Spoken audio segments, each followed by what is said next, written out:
Hello, this is Isaac Medina, and welcome to another episode of Talk to Talk Rio Grande Valley Stars, season 4 and episode number 9. And I'm here with my co-host Alex Arabi. Thank you for watching. And we have a wonderful guest, a very well-known face here in the Rio Grande Valley, Tim Smith, a meteorologist. Thank you for having me. I Thank appreciate you the so opportunity to be here, guys. Channel 5. There you Yeah. go. Live number 1, right? Yeah, I've I'm been like, all day. yeah. I love So it. we're really excited to have you here. So tell us a little bit about yourself, where you're from, married, kids, and how you got started with your career. Thank you for that question. Thanks for the opportunity to be here, guys. I really appreciate it.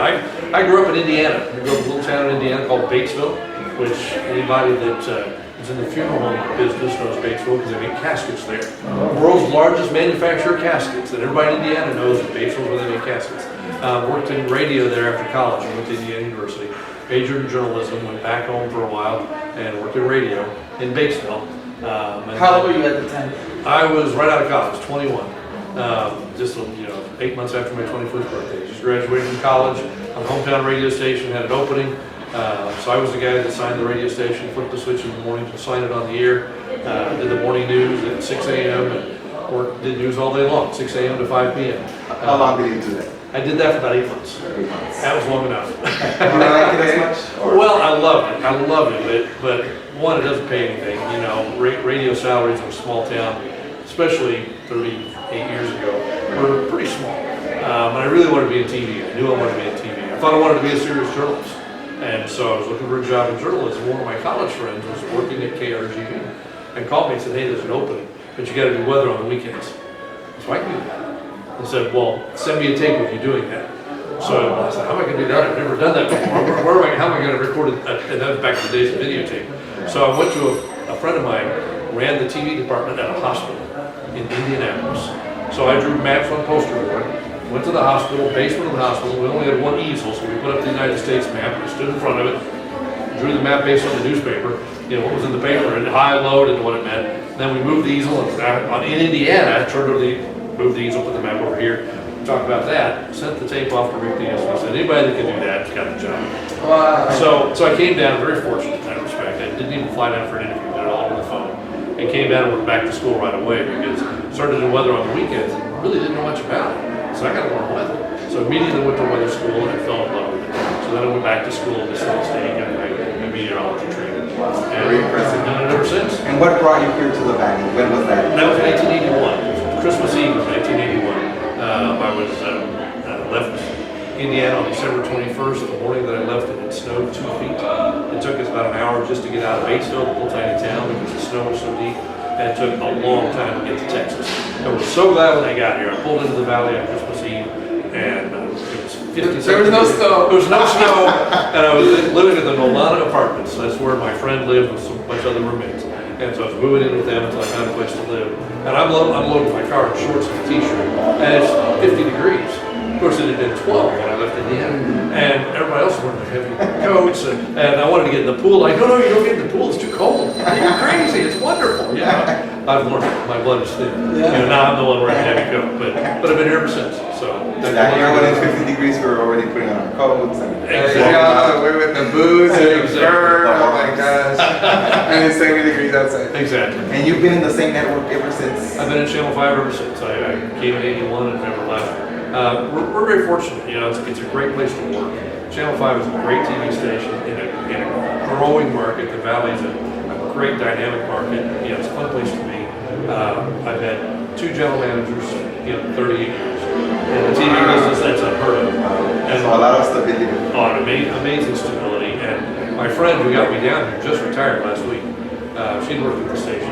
She left for a little while and came back, and she'd been there since before I was. And she just retired. She was my other boss. So people stay a long time. It's very It means that they're happy, they like it there. Yes, it's a good place to work. So who've been some of your role models growing up?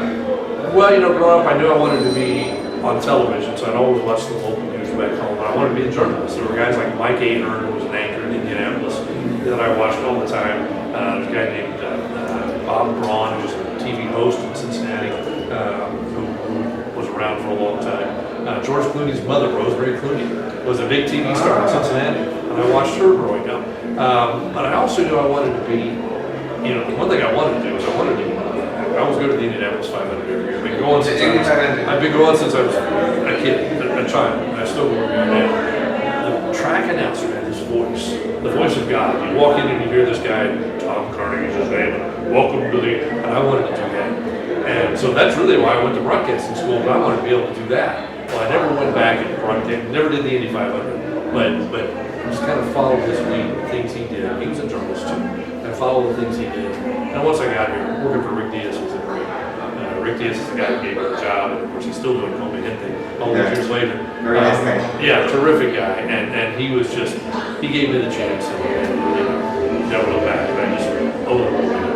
That's awesome. I also invited him to be on the show so soon. Well, I hope he does it, because he's one of, you know, there's some good people on the planet. He's one of them. He's just one of That's those. wonderful. Yeah, absolutely. What do you think are your biggest achievements and the biggest obstacles so far in your career? Achievements, let's start with that. Achievements, I think, like our Tim's Coast project has just been terrific. You know, over the years we've given away, collected and given away more than 500,000 coats for people in the valley who have nowhere to stay warm on those chilly winter nights. You know? And tell us a little bit about Tim's Coast. And how people can contact you just in case they're interested. Absolutely. Tim's Coast started in 1984, so this is the 35th year for it. And what you do is you take a coat you don't need to one of the participating dry cleaners, and there's a bunch of them across the valley. They're all on our website, you can find them. The dry cleaners will put the buttons back on, and they'll clean them, and they'll put the zipper on. Once they're clean and ready to go, they'll take them to either Salvation Army or Catholic Charities, and they're the distribution agency. So they give them out to anybody in the valley who needs them. So that first cold snap comes in there, just flooded with people. Fortunately, we start collecting before that big first cold front, so the coats have been waiting for them when we get there. And we do it all winter long, and the people of the valley have been so amazingly generous. You know, a lot of schools do collections. A few years ago, my wife was a school teacher. Excuse me, she was a school teacher, and she collected coats in her school.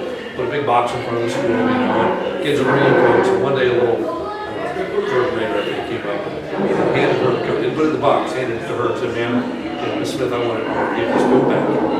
What do you mean you want to give it back?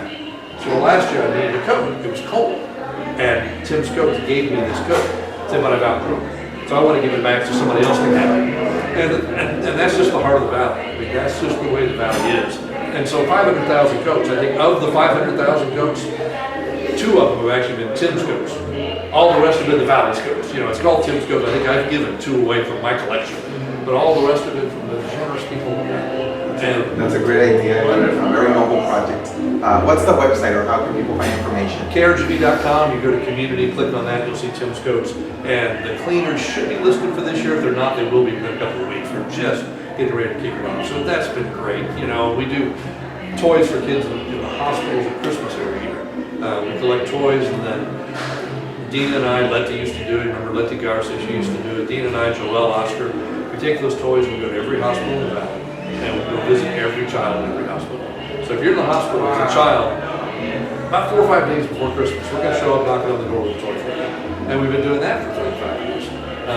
And it's just so cool, because those kids are stuck in the hospital, and things in their arms, they feel awful. And we come in and just try to cheer them up and give them a toy, and they're just happy. And we've been doing that a long time. And that's just really cool things, you know, just really cool things to be able to do. And that's outside of the weather. You know, the weather gives us kind of the means to an end. By being on TV, I ask people for stuff they give, and then we give it away. So it just gives. And not everybody does, so we appreciate people like you who go the extra mile, generous enough to come up with these ideas and do something like this. So thank you for doing it. I appreciate that. It's been good. It's been good. And using your platform for something so noble and I think we have to. inspiring. You know, the community lets us into the living room every night, every morning, every afternoon, and I think we owe that to the community. We have to.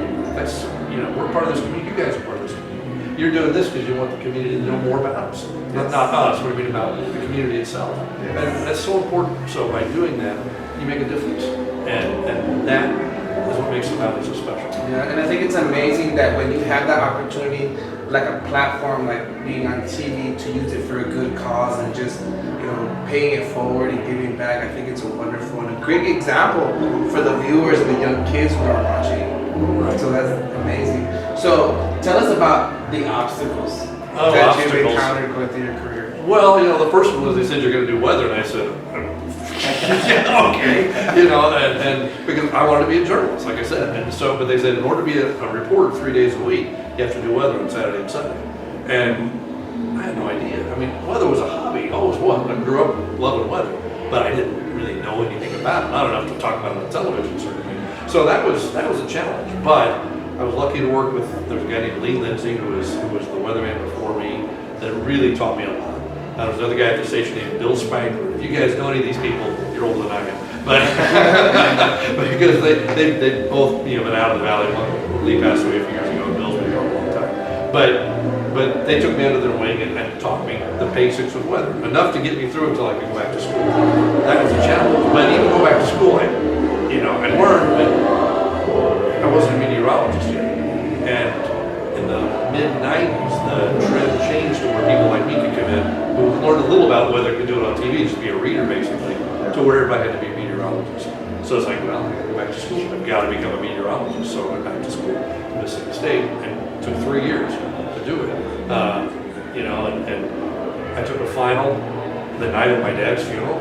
I was in Indiana in a hotel room using my brother's laptop computer to take a final exam between the visitation and the funeral, because I got to do this, I have to do this. And it actually was a nice break from the funeral, honestly. It was a nice moment for me to be able to just go focus on something else.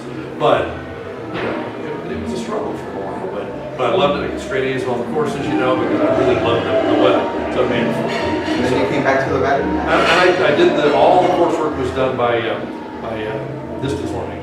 And it originally started off with what's called correspondence. I don't know if you guys remember, where they mailed me VHS tapes. Wow. And then I sat in front of my TV and pause, play, and watch the VHS tapes, and then go sit somewhere so somebody could watch me take an exam. They'd have to proctor it, and then mail it to them. And then come now, back. At STC, South Texas College, we offer online courses. An entire associate's degree can be obtained online. And there's nothing never to stay mail. put in the classroom. You're never on campus, you don't mail anything. Just email stuff. I love it. Yeah. So that's terrific. So it's been fun. Awesome. Tim, where do you see yourself in the next 5-10 years from now? Future goals. After such an amazing career like that. Good question. Thanks for asking that. The friend who got me here, Jenny Martinez, who became our news director and my boss, retired last week. One of my dearest friends, Rick Ramirez, who started as a photographer in 1984, retired last week after 35 years of the company. So I'm seeing the people that are close to me and are close to my age retiring. And, and sometimes I look and I'd like to do that, but I'm not ready. I'm still having too much fun. I'm lucky to go to work every day, I'm lucky that they'll have me and that I'm not aging out yet. They're saying, if you'll keep working, we'll keep you, And if they'll, I figure another 5 years or so, in a perfect world. We got to save a lot of money to retire, and I've got a ways to go, but another 5 years, maybe 7 or 8, depends. Doing a lot of things on the side, not making money, but community things on the side that I think will keep going. But the weather might have to come to an end on a regular basis. I hope that I can. So I retired, and they said, well, will you come back and do the new newscast every Friday for $10,000 a week, I'm guessing that won't happen, but I can ask, but I'd like to stay active at least a little bit, even after that. So and we'll be right here in the valley, I've got a child here, I've got a daughter in Houston who's going to have another baby, she's got one, another one's on the way. I've got a son in Washington, D.C., so I just need to be where I can get to see it. It's actually recommended to stay physically and mentally active as long as one can. So I agree, awesome. and my role models in that are my two older brothers who, I'm 60, one is 70, one's 71, 10 and 11 years older than me. The one that's 70 still rides, does 400-mile bike rides. The one that's 71 walks about 10 miles a day. It's like, they're my motivation, they're my inspiration. If they can do it, I can still do it. And so as long as they're still going, that'll be my motivation. I'll know that what's out there is all good. Are they also living in Texas? Or? No, the 71-year-old lives in Los Angeles and walks everywhere, up and down the hills of Los Angeles. And the other one lives in Indiana, which is where I grew up, of course. And he's the one, he and I last summer, we did a 400-mile bike ride. He does these all the time. He said, you want to go on a bike ride? Yeah. 420 miles in Michigan. That's a lot of miles. Oh my I God, don't do that. it was 7 days in Michigan, and it was the most incredible thing ever. Haven't been on the bike since. Wow. But I'm gonna do it again because it was so much fun. And it was such a thing to look forward to. So when I retire, I'm gonna do a lot of that. It's gonna be awesome. And how many children do you have? I have 3 children. My son Justin lives in Washington, D.C. He's a political activist and does some amazing things. You know, I told him, find something you love, become the best at it, people will pay you to do it. People were paying him to protest. And of course, the badge of honor when you protest is to get arrested. You know, and he's been arrested, and he'll see this, and I'm proud of your son for getting arrested. You don't hear that too often. It is what it is. My daughter Maya is here in the valley. She's a real estate agent.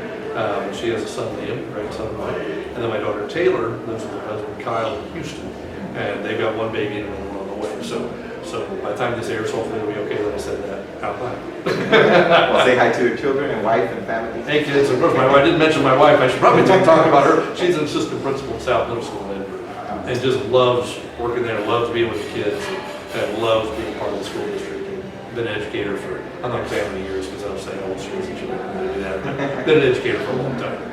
And how can our viewers find you on social media? Do you have social media? We do. I'm on Facebook, KRGV Tim Smith on Facebook. Twitter, I think it's KRGV Tim Smith, same thing.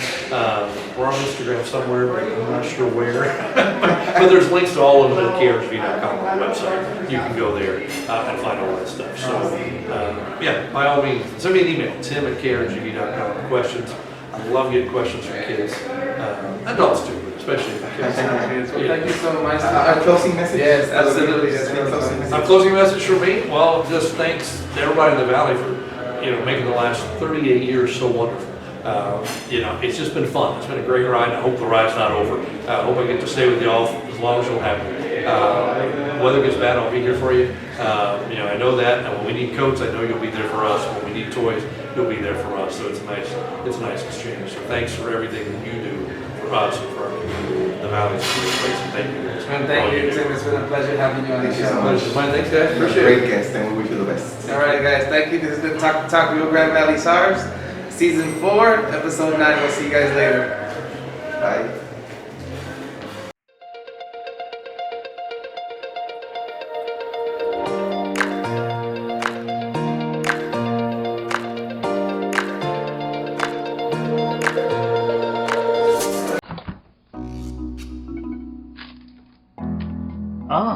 There's nothing to eat. Why don't we just order pizza? Pizza sounds good, but I'm tired of the same old taste. I need something new. I got it. What? We order some Armando's Pizza. What's that? It's a pizza shop. They got authentic New York style pizza, freshly made to order, with a taste that's unmatched in the valley.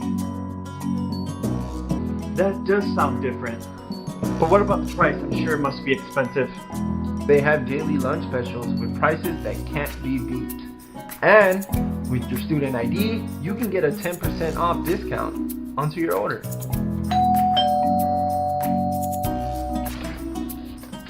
Did someone order Armando? And they deliver!